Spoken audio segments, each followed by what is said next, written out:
So we have our standard side control. So I'm giving him his pillow, or it's also called a cross face. And then I'm collecting this arm as well.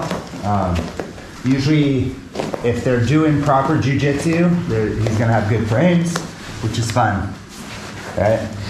So he has his forearm across my jawline, and then this arm is across my hip.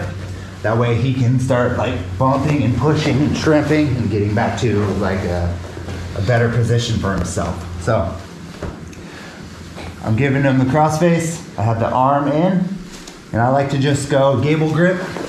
So no thumbs, so I pinch my thumbs together. I go palm to palm and fold it. It kind of looks like a butterfly, and just fold it there.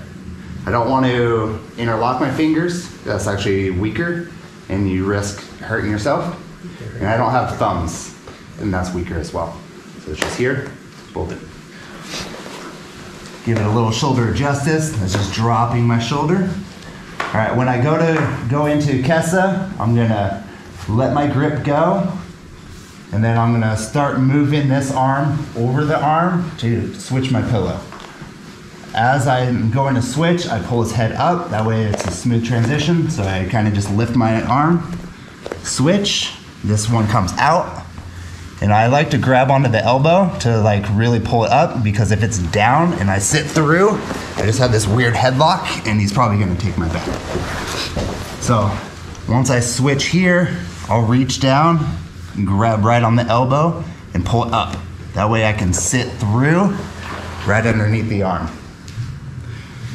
The one that's doing the crossface or giving him a pillow, I'm just gonna cut my thigh right here and pulling everything. Like I'm kind of closing this elbow to make sure that stays in there, because there's different attacks depending on what he does. So I'm right here, and my base is wide because I'm here, I'm right above him. If I'm too high up like this, he's just gonna roll me right over, and that's not what I want. I want to be able to be here, and no matter what direction he goes, I keep him there. He tries to pull me over, then I have a good base. He can't go this way because I have a good base, so everything's solid, all right?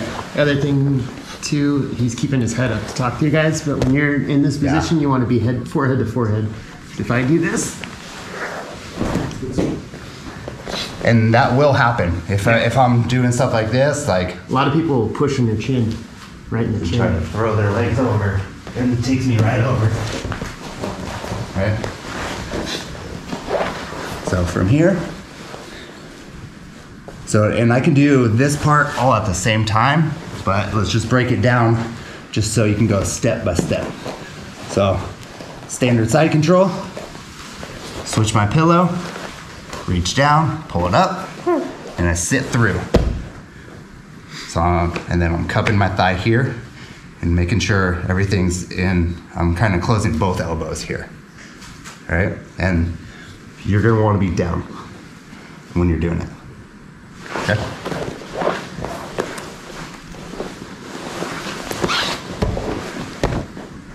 Hand on the thigh is important too, because it prevents me from bridging. Yeah, because if I'm like this, then you can start sneaking out, getting free. Prevents a good bridge. So right here, boom, nice and tight. Garen's really good with the Kesa. He actually introduced it to our gym. So.